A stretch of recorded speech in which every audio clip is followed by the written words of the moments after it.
Hi everyone, and welcome to a new episode of Day's Podcast along with a new video. Thank you so much for you guys watching, viewing, and please like and subscribe. I truly appreciate it.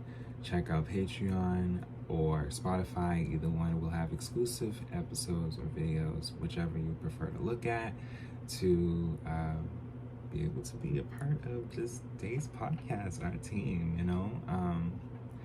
and yes, I have been lately putting out more free videos because why not? I feel as though there should be more we should be able to talk about and not have to worry about a paywall. But, however, I want to do more Patreons, which I am working on. I'm considering on doing multiple at a time, just so that way you guys know, okay, like he's serious. He is not playing with us. Like, yes, I am going to be putting out these videos very soon. So, yes, I still want to be able to publicly talk with y'all and talk about different things as we go. So today we are going to talk about a new artist.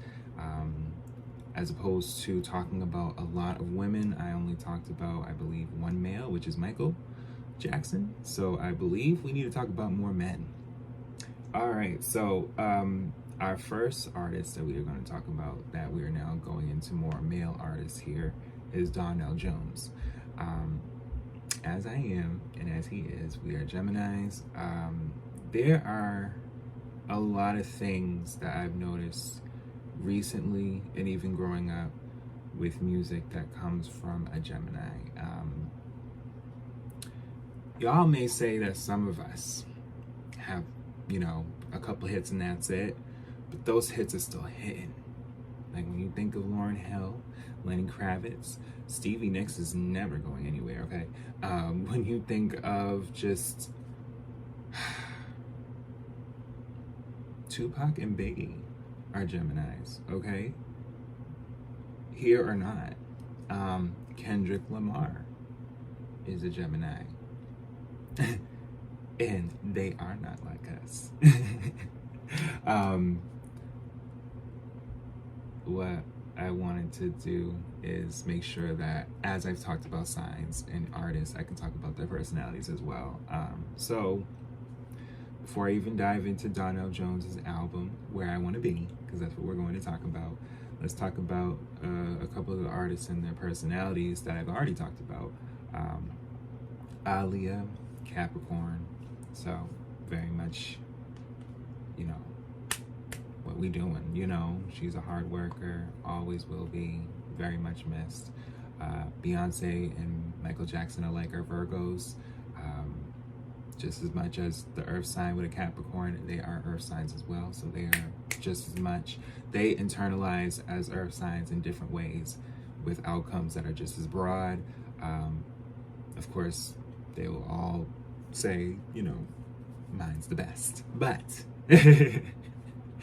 that's just their nature. They work so hard. And then Taurus, which is Janet, same thing, earth sign as well, work so hard.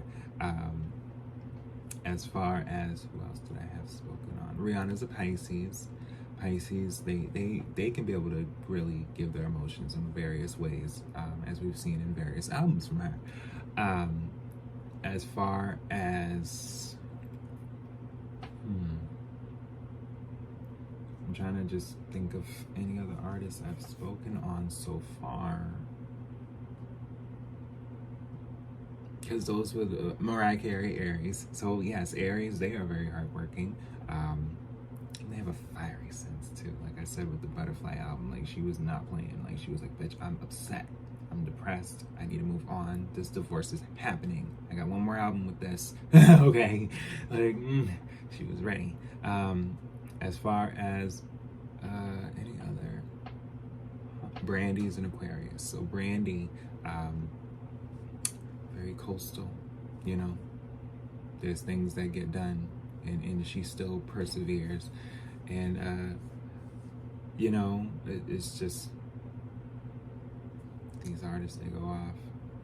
But let's get into the album, okay? Let's just talk. All right, so Where I Want to Be is the second studio album by American R&B singer Donell Jones. It was released by LaFace Records and Arista Records on October 12, 1999. So as of October, this album's 25 years old. So I don't know what y'all waiting on. There may be some more tracks, like a bonus to the 25th anniversary. You never know, but stream, listen to this album. It's good. Yeah, in the United States, the follow-up to this album, to his debut album, My Heart, which was released in 1996. Now, I will talk about My Heart too.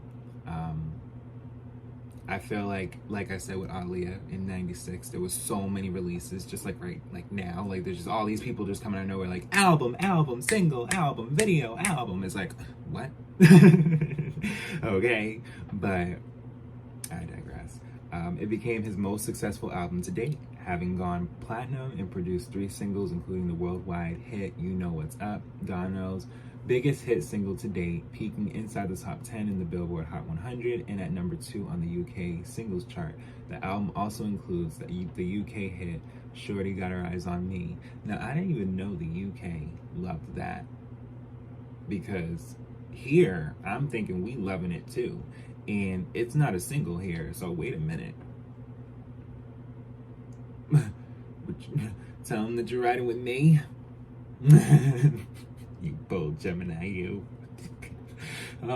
You think you gonna do that? You gonna be running around here with all that? Yeah, I bet. You know over here is much better. You don't need that. You don't need to be doing that.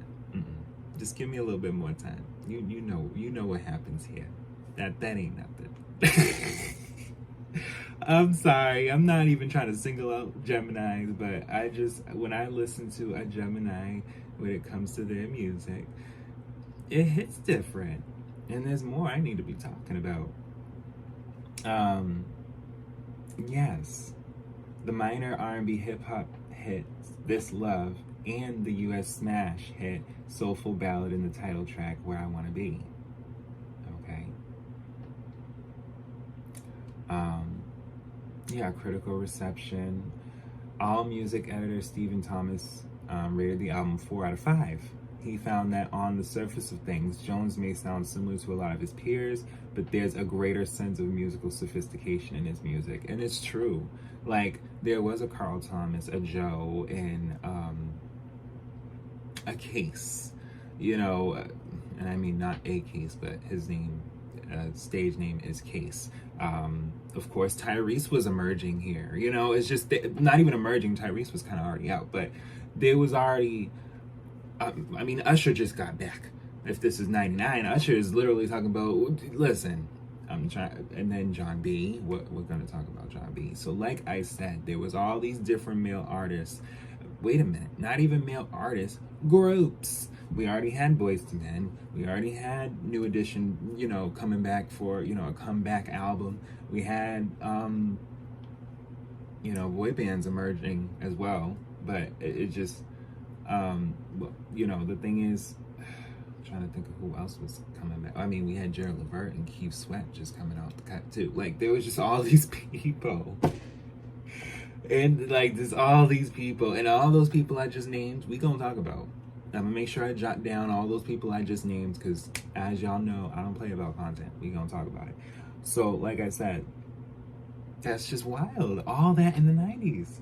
And wait a minute. You know, Michael, here's this remix album. I'm Having Kids. Just the best-selling remix album of all time. It's just, there's just all these people. But, as far as, yes, there are light touches of jazz, suave, electric pianos, and an easy seductiveness to the entire production. For much of the album, Jones hits the right tone, balancing mood, song, and performance quite alluringly. It gets him and the listener where they want to be. And that was great. That was a great review, because the reviews, and we gonna talk about more of them, because in the previous ones, you know, when it came to the women, they were really like, oh, well, you know.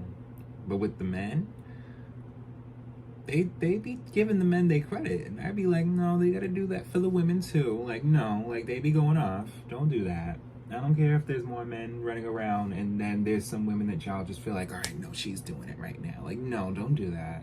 And they still doing that.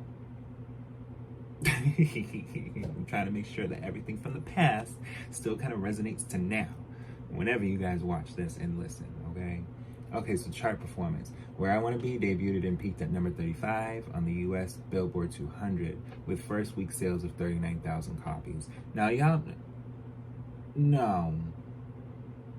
But then again, this is fall of 99. So I mean, but no, what was going on? Well, yeah, like I said, it was fall of 99. So, I mean, promotion, a lot of people, like I said, were out. So it could vary. It also marks Jones' first top 10 album on the US top R&B hip hop albums. The album was certified gold by the Recording Academy on February 8th, 2000. So it went gold by February. And platinum on May 24th, 2000. So before my birthday, literally right before I turned 6, he went platinum. By June 2002, Where I Want to Be had sold 1.2 million copies in the US. So it's crazy because from February to May, he went platinum. And, you know, it's showing that this was an album that, of course, it was released at the time it was released, but like, let me look at the singles. Okay, so You Know What's Up, the first single that came out, and that's the first track, August 3rd, 1999. So Where I Want to Be wasn't a single until June 20th, 2000. So maybe if certain singles probably came out quicker, it may have, you know, pushed it more.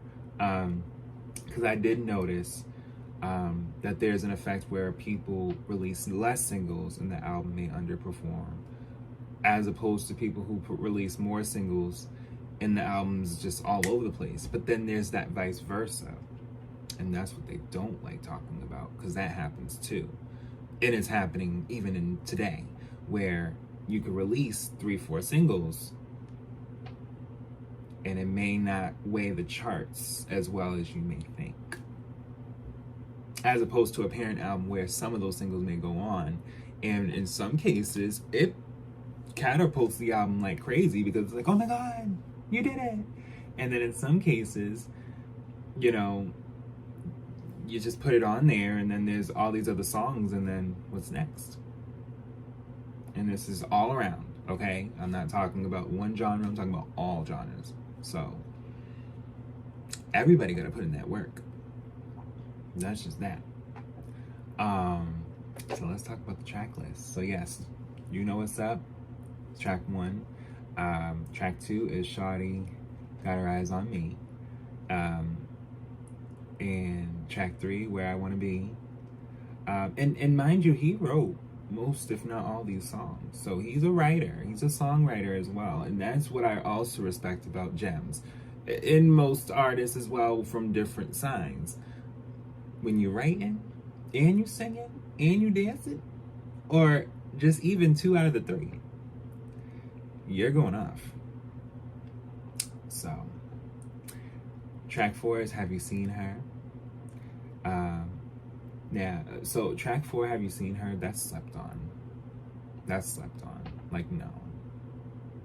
Like, no. That's slept on.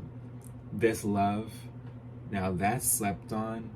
Great single, but y'all could have pushed that song much more. Like, I even go back to that song to this day. It's pretty much my favorite song from him. When I really, This Love is my favorite song from him. Just the beat, everything, just him singing, just that song is my favorite song. Track 6, All Her Love, now that's slept on. Track 7, It's Alright. Yeah, that's slept on too.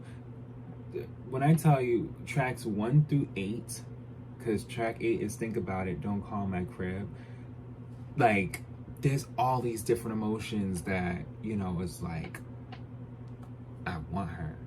But then you know what? Nah.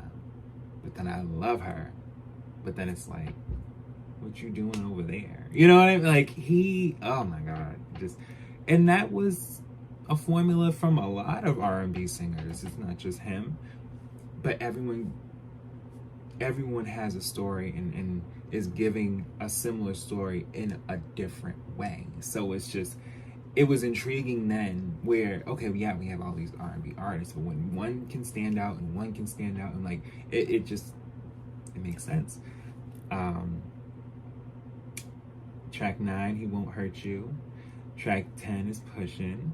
Track 11 is I Wanna Love You. Now, that's underrated.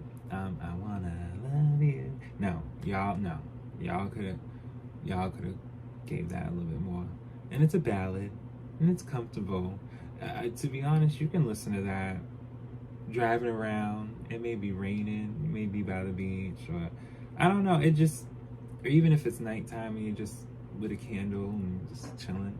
I don't even want to get into it. So You Know What's Up, the remix with Left Eye Lopez, Lisa Left Eye Lopez.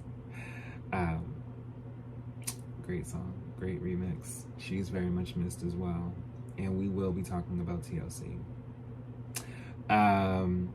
And just it just, there could have just been so much more for this album, and I feel like in the peak of its success, there was all these other artists that were releasing back to back, and then there was artists that may have charted higher, that was in a different genre, that was kind of like moving other artists, not just him, to the side. So it's just good to look back and you just kind of say to yourself, like, no, what was really going on? Like, why didn't y'all? And it's because there was all these other things going on then. But we'll see what was really taken in and what was kind of just like, we love it. We just didn't get to love it at the time it came out. And it's real out there. But yes, I love this album. It's a great album. I truly appreciate you guys listening and watching. And we will be back with more.